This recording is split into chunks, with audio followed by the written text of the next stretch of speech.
All right. Hi, everybody. Welcome back to the Purpose Driven Podcast. I'm your host, Robert, and today's episode is all about purpose and building something bigger than yourself. Today, I have Ray on the call on the podcast, and he's the founder of True Prevail Ventures, and he's a serial entrepreneur with a mission to uplift humanity through both business and social work. Ray started his real estate journey in 2019, cutting his teeth in flipping homes, learning the trenches of renovation, financing, and deal structure. And today, he's stepping into a new phase of his investing journey in manufactured housing and land home development. What I love about Ray is that he doesn't just talk about purpose, he actually builds with it. His business is literally named after the mission, True Prevail, around truth, integrity, resilience, and impact. So today we're going to talk about the evolution of Ray as an entrepreneur, what he's learned from the flip game, why he's moving into the land home development, and what it really means to build wealth while you're trying to uplift people at the same time. So let's jump in, and this is my conversation with Ray. So Ray, welcome to the call. Thank you. Thank you for having me, Robert. Happy to be here. Yes, sir. All right. Well, let's start, Ray, with your kind of where you started and kind of what got you into real estate. So first, let's talk about what were you doing before you got into real estate? Oh, wow. Well, I've done quite a few things, but my first time I remember I was about maybe 10 or 11 when we had an older home in our neighborhood, and I saw some construction material. And I sold that construction material. It was like metal, because they used to make the old homes with like metal, and they were really sturdy. So I sold it to the recycler, and I made some money, and that felt really good. You know, as a kid, where you're not asking your parents for money anymore, you actually make it yourself. So, you know, that was the first time like I actually like kind of did something entrepreneurial. And then after that, like in school, when we had projects where, you know, they were like business related, it would really like get me excited. So you know, since then, like I've always like looked for opportunities in different places, try to like, you know, flip stuff, you know, buy and sell, look at markets, you know, import some stuff. So always have been looking for opportunities. And then right about when I was 17, 18, I met another business partner of mine who was in the car business. So, you know, I started a dealership with him. We used to flip cars, work with exporters to export them out. And then with that, real estate was something that naturally came with that, you know, flipping cars to flipping homes. And my family was always like, you know, involved in real estate as well. My grandfather was a civil engineer. So I kind of had it in the back of my mind. And so just delved into it, you know, got my first property at a foreclosure auction. It was a condo, and it was exciting, you know, the whole project, the challenges and everything. And here we are today.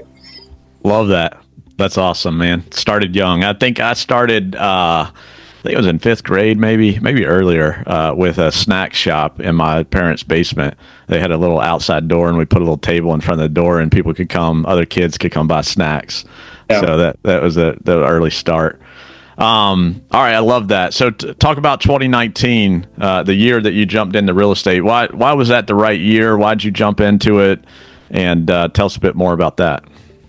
Awesome. So I actually studied criminology in school. I was studying business, but then I figured at that time, the professor that was teaching us, they didn't really know how business worked, because I was running a dealership at that time. I was marketing. And as I was listening to the professor, I just, you know, realized like they don't know what they're talking about. They're just like reading off of a book, and I can read this book in a weekend, you know. So instead of getting a formal education in business, I wanted to focus on doing business, you know, being out there, getting the experience.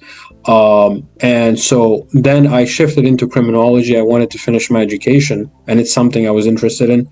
So I finished criminology, and while I was doing that, I was getting my real estate license. Because, you know, I worked with law enforcement for a short time, and I quickly realized working a job wasn't for me. Like Right. Waking up in the morning, you know, getting a paycheck, and some people would drag their feet. Some people would be really like hardworking, but you get the same amount of like pay, so it wasn't very motivating. For some people it works great, but for me personally it wasn't. So then I got my real estate license, and while I was getting that, I learned about auction.com, where they have foreclosure properties. And I went to a couple of foreclosure auctions, and then finally I found one. I got a property from there and got through the eviction process, and just flipped it, and made a good bit of profit on that one. Love it. Love it. All right. We'll talk about flipping and the details of that here in a minute. But let's start first with the idea of True Prevail Ventures. Where'd that come from? Awesome. So I have two companies actually.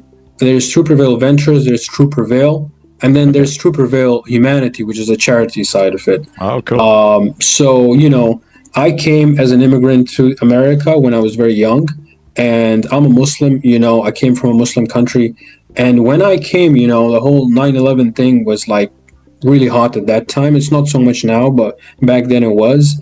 And I would listen to some TV shows, and they would say, these people are violent and they're terrorists. And I was like, really, I didn't know I was violent or terrorist. I come from a country where everyone's Muslim, my family's Muslim, so I learned about my religion, and the more I learned about it, the more it made me a better person. It made me more merciful. It made me like stay away from all the vices that we get into when we're young. And that's when I realized, and even while I was working with law enforcement and studying criminology, that all this is political. It doesn't have anything to do with faith or your connection with God. So that's when I, decided to use business for social work to uplift people, because, that's the truth. And that was my truth, to like really live as a good, faithful man. We're not perfect, but we can try to do that. And that's true, like spreading peace, feeding the poor, because there's so much, trouble in the world, and we can do so much for others. So, that's the mission that I'm on, to use business for doing good, not just for making money. Love it. That's great, man. That's good. There's a lot of good that can be done through business and especially through real estate investing. All right. So let's talk about how you learned the game through house flipping, and what would the very first flip teach you? Okay, so the very first flip, it was interesting. It was a lot of money, and I was paying cash for it at the time. So, I had been buying a lot of cars at auctions, so I was kind of used to it. But then, like, when you're spending more than 100 grand, just in an instant, you kind of like feel nervous, but you got to have faith, and you just got to go for it. And so I went for it. And then after that, it was a learning experience, like going through the eviction process. And what I learned was, being an investor is very valuable. People look at, successful investors make money, but we actually solve problems where like government can't solve these problems. And, other people like realtors or like, people that are selling on the retail market, they can't solve them. So like, for example, for the first flip, that elderly woman, she had lost her husband, and then she lost her, like, the home to like the bank, and so when we went there, I tried to like do a cash for keys with them. So you just go in there and you see their living situation, and like really like, makes you realize that there are people that are struggling all around us, and we don't know about it. And as an investor, you can help them. You can be creative in your solutions. You can help them move out. You can talk to their family. We kind of have that creativity, So I learned a lot, and I keep on learning every day. That's great. Yeah, you take situations and turn it for the good. That's wonderful. All right, what's your biggest early mistake that you made in flipping? Biggest early mistake that I made in flipping. I would say I bought a property, and this was a great learning experience. This was in Ohio, and I was in Virginia. It was a brand new market for me, and I bought the home on market, And some realtors are really good with their words, you know. So the projections they give you, you kind of have to like just almost disbelieve them, you know. You don't have to like fall for the realtors. So I bought that property, and it was a struggle, you know, flipping that property. Instead of like 3 months, it took 6 months, and then the area was just, you know, it was a different market, so it was hard to find good contractors. You know, they'll do the work for you and stay on budget. So, you know, that was a great learning experience where the first time, you know, the contractors came, and then I got the materials. Then, you know, the next day they just disappeared. You know, the materials were gone. It's pretty common in this business, you know. So you just have to kind of, you know, you have to be really sharp in this business as well, dealing with like contractors, making sure you're on top of them. And so it took 6 months, and I broke even in the end. You know, I didn't really make a profit, but I learned a ton. And from there, I started going into mobile homes, manufactured homes, because as I was doing that, I started like, you know, looking into affordable housing. So that was a blessing in disguise, actually. Love that. That's great. So, talk a bit about how that experience really helped to shape you and how you think as an investor today. Okay. Well, you know, the way it shaped me, I would say, is you really have to look at quality, you know, and you have to deal with quality people. The cheapest price is not always the best outcome. We don't, as investors, we're always looking at, saving money wherever we can. But, we don't have to go for the most expensive thing, but don't go for the cheapest thing either. Like, go for someone maybe in the middle, someone who is like going to be on time, who understands what you're trying to do. And, in the long run, like, I think that's a much better way to go about it. Yeah, I think that's so true. And if my contractors and subcontractors are listening today, they would all raise their hand and agree. I've gone through instances where, maybe you're feeling like, hey, the budget's a little tight. I need to bid this out and go with the cheapest guy. And it always ends up, hey, you should have hired the guy that maybe is in the middle, maybe not the most expensive guy, but the guy that was in the middle that has the most experience for sure. Right. And can be a good, strong, loyal partner for the long term. Mm-hmm. Mm-hmm. All right, so let's talk about why purpose matters in business. Got a few questions here to go through.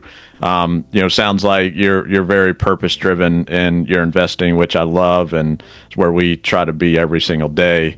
But as you think about purpose and success, what defines success for you personally in business? What defines success for me? I would say, you have to really make a good impact in the world. And for me, that comes through my faith, in God and doing good, because this life is really short, and we get really busy in like everyday activities, and we kind of forget where we're really headed. And in reality, we're just like on a short vacation here in the world, and it can end at any time. Countless people slept last night, they didn't wake up this morning, and nobody knew that was going to happen. So for me, like, I always have that in my mind, every day, that this could be my last day. So I want to live in a way where like I'm comfortable, living with that. And everyone's got to go one day or another. So how much money we make, how many possessions we have, really, like, at the end of the day, it doesn't really matter. What matters is, like, along the journey, like, how many people did we uplift, and how much good we did in business and in the world. And for me, like, I've seen, like, when I make a profit and I can help other people, like, elevate their situation, it really feels good. When you like spend some money for someone, like, in a different country, like, it doesn't take much, maybe $1,000 to start a small business for someone, and that, there you go, like, that's livelihood for their family, or someone who has a housing problem. And for me, like, I'm actually looking at this right now as to, like, how many flips we can do in order to give one home to like a family that deserves it, affordable living. So something like that, where maybe we can do like 10 homes, and then the 9 homes, and the 10th one could be free for someone. I like that. So purpose is extremely important. It drives me every single day. That's great. And how do you balance that mission of purpose with the margin that you're trying to make? Yeah, that's a great question. So for me, like, I have a clear way of defining it. Like, I have my charitable organization, and then I have my business organization, right? And when it comes to business, you have to be, sharp in your negotiations. You have to be, a good businessman. In other words, don't be soft, in business, because that's not charity, it's business. You have to stay focused, you have to stay on track, you have to like keep your accounting good. And then when you're charitable, like, that's when you do charity, that's Right. when you actually find the people who deserve it, and Love that you help them out. perspective. Right. Yeah. That's good. And I think there's a lot of times people confuse the two, right? Mm-hmm. It's like, hey, if I'm a charitable guy, I need to be soft in business. That's not necessarily the case, right? Because that's not running a solid, financially good business. Right, exactly. Is there ever a time where you had to choose between the profit and your purpose or your principle? Yeah, so many times. Like, it happens regularly, especially when you're dealing with people that are going through a hard time, and you're buying their home. Um, I try to help people out as much as I can, but at the same time, like, I have to run a business as well. And, working with other investors, I have to like protect their investments as well.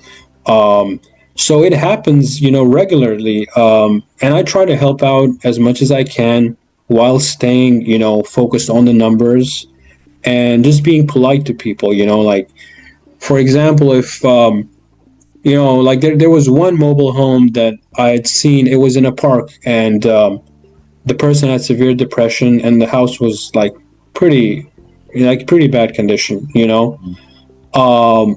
and that was eye opening for me. So I couldn't really offer him anything for it, because I knew it was going to take a lot to like turn this thing around. But at the same time, like, I knew he was going through a hard time. So what I did was I gave him a little bit, just to help him out. But that was out of my pocket. It's not like the business, Right. And so it helped him, in some way. I hope it did. But at the same time, like, we were on track on our business projections, and everything worked out. So, and I would say it's not always about the money. Like, you can also be kind to people. You can show them respect, and treat people good. And, that works in your favor as well. Yep. That's great. Yeah. So it's a balance every time. All right. So let's talk a bit about your transition into land and manufactured homes. Sounds like you've got some experience already with working on manufactured used mobile homes, but you've recently transitioned into land and new manufactured homes. What caused that shift from flips over to kind of the land home strategy? Okay, so yeah, I did get into, manufactured homes and parks, and I still actually do them on the side. Okay. Still getting leads for them, all over the country. I get leads from different states as well. So like, that's been good and fine, but one of the things is you have to like work in a park that's investor friendly, and there's lot rent every month that you have to pay. And so for me, I wanted to really delve into something where we own the land, and we don't have to like, work with a park, because there's a lot of parks that are not investor friendly. Right. Or, maybe they say something in the beginning, and then, they say something in the end. Maybe it was a different employee, and then they change the employee. So things kind of change. And so that puts you in a tough position, and you have your investment here. You don't want to have your back against the wall, so that really like made me interested into getting into the land home package. Got it. Yeah, I think that's a great point. You control your destiny a little bit further. So, what surprised you the most about the new manufactured home development process? What surprised me was the time we're living in right now, 2025, things are expensive, and this is the market. Like this is the time to get into affordable living, because there's like waves, like up and down, like in life, like the dot-com bubble that we had, and now like everyone's talking about AI. So with affordable living, like now is the time to like go after it. Maybe in the future it'll be different. We don't know what we'll have. Maybe smart homes or whatever. But for now, I see this being a good opportunity for the near future. That's great. That touched on my next question. What do you think the biggest opportunity in this space is? I think making affordable living and providing value for a cost-effective price. With these homes, like you give a good amount of land, if you have a good amount of land, and these manufactured homes, they're not the same manufactured homes that people think about. The stigma. I mean, the industry has changed. Now they're super nice. Like they're even nicer than stick-built homes in some cases. You walk into it and you can't believe like this is a manufactured home. So if you get a home like that for a great price with great land, I mean that's the way to go about it. That's great. All right, talk about your company, True Prevail, and where do you want to be in 5 years? Oh man, yeah, I'm really excited, to evolve. So True Prevail Ventures is, True Prevail is the social enterprise that we're focused on, making a movement to uplift people and to make health products, and for like the health products that we sell, like we will, give some to people who are in need, like in other parts of the world. And so that's the True Prevail side of it. Okay. True Prevail Ventures is for real estate and for investments. And that's kind of where, the capital comes in, and like, supports the other company as well. And so, very excited about it. In 5 years, I want to like have a consistent flow of deals going on. Have good capital partners that I'm actually looking for right now to do these types of deals. And, hopefully, God willing, we're going to like be working in neighborhoods, like, doing entire neighborhoods and, installing these manufactured homes and providing affordable living to a lot of families. Love that. Yeah. Love it. Love it. Love it. All right. So we talked about 5 years from now, and I think it's good to look in the future. If you could go back to when you started in 2019 or before that, what would you tell your younger self that's just getting started? I would say go harder. Keep putting the reps in. Just, go for it and lean on others. There's a lot of good people, in the industry that you can learn from. And, they're willing to help. So have good mentors, have good people around you who have actually done it. Don't fall for like every single YouTube video because, you got to know who are the real players and who are just the noise, that's out there. But when you find the real players, like provide value to them as well, be a helpful person. And, what works is successful people, they don't always compete against each other, they collaborate. So if there's opportunities, where you can provide them value and they can provide you value, that's what you guys do, and you move forward together. So that's what I would do, and I would focus more and I would put more reps in.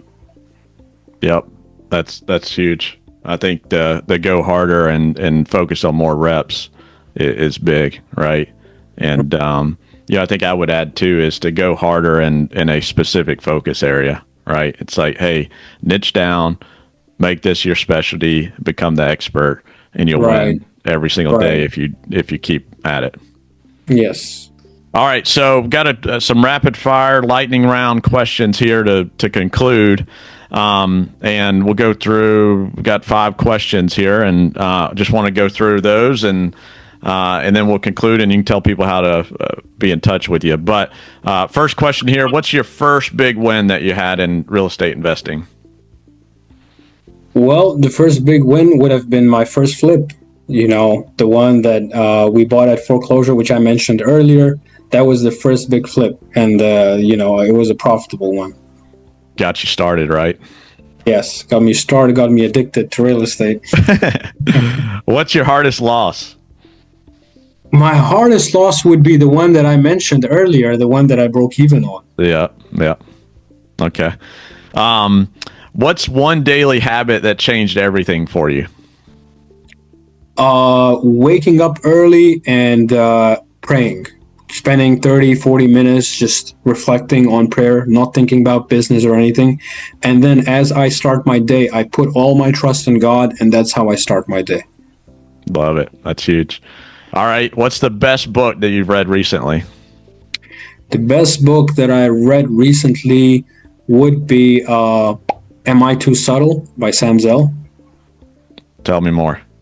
Well, he was the biggest real estate investor, and I think he just recently passed away. But his family actually immigrated to the States as well. And, they had been prosecuted, because they were of Jewish descent. And then as he came here, he learned, real estate, and he learned, affordable living, like affordable housing. When people didn't know anything about it, he learned the numbers, and he made some really huge investments, and in that book, he really talks about risk, how you have to be comfortable with the risk, how when the noise is really high, when everyone is following a certain direction, you kind of have to walk the other way. You kind of have to know where the market's headed. And also what he said was building rapport with people. It's not always about money, it's about solving problems. Yeah. So yeah, it's a great book. I would really recommend it. There's some great tips in it, a number of them that I even wrote down with myself, So I think he said being emotional is the graveyard for investors. You have to stick to numbers, you can't get emotional with these deals. 100%. Yeah. Instead, you can get some gray hair. Yeah. All right. What's purpose-driven investing mean to you? Last question. Purpose-driven investing would be really know why you're doing something, and have your why, as to why you're doing it, and don't focus on the money. Focus on investing in yourself. Focus on investing in your family, in your faith. And what you're doing for work, just don't do it for money. Do it for the business, because you enjoy the journey, because you enjoy the game. You're like, I am in real estate because I love real estate. It's not because, I'm after profits or whatever. And I think that's purpose for me. Got it. All right. Well, hey, listen, I appreciate you joining. Where can people follow you and connect with you? Yeah, of course. You can follow me at True Prevail Ventures on Instagram, on Facebook, on LinkedIn. That's our company, and you can send me a message, and either I or someone from my team will see that. Great. Well, hey, Ray, thanks again for joining. And for you guys that are listening, if today's episode resonated with you, make sure you go and connect with Ray. He's a great guy. I've known him for a bit of time and have enjoyed working with him and kind of watching his journey. And make sure you go and check him out on Instagram, check him out on Facebook, LinkedIn. You can watch his journey as he continues doing flips and land and manufactured housing with purpose. Thanks again for joining, and we'll see you on the next episode. Awesome.